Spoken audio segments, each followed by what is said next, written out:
Hey guys, time for another book review. Today we're going to summarize the steamy, romantic book of Song of Solomon in 5 minutes or less. Stick around, that's coming up next on The Beat.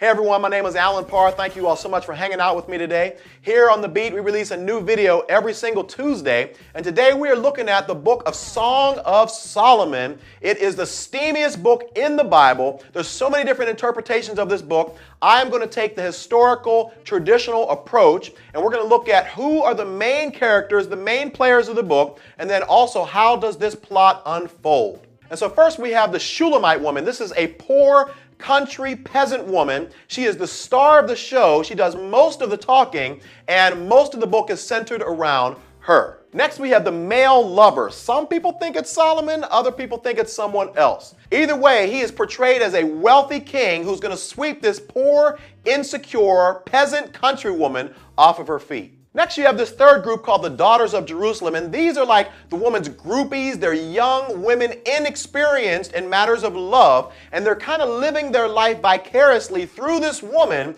who is in love, getting ready to be married. Finally, you have the brothers of this woman, and they seem to serve as her protection or her covering, and they seem resolute to ensure that this young lady stays sexually pure until marriage. Okay, so the plot has 3 movements to it. First is the courtship, then it's the wedding night, and then it is the marriage. And so the book starts out steamy from the beginning because you have this woman who is expressing her strong desire to be kissed and held by her man, and she even highlights how much she loves how he smells. She even compares his love to wine, insinuating that she is in love, she is intoxicated by this man. However, she has an insecurity because she's been working out in the field, and as a result, her skin has been scorched. She is dark, which is an indication to everybody that she is a poor young lady. And as a result, she says that I've been so busy working out in the fields, taking care of everything on the outside, that I have not had the opportunity to take care of my own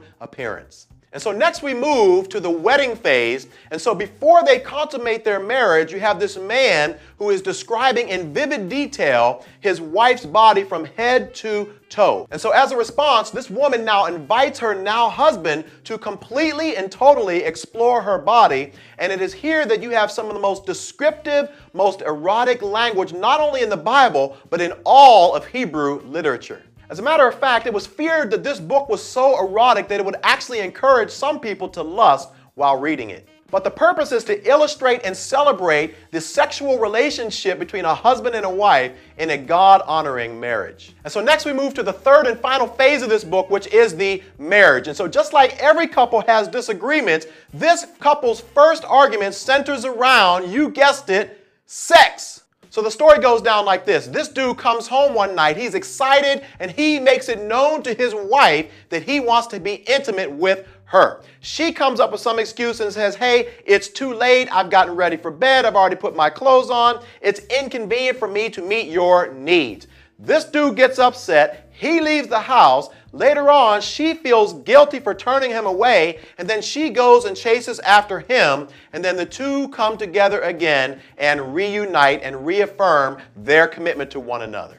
The book ends in chapter 8 with some of the most beautiful language in all of Hebrew poetry, where the couple expresses their exclusive commitment to one another by saying many waters or troubles cannot quench or extinguish or put out this type of love, because our love is as strong as death.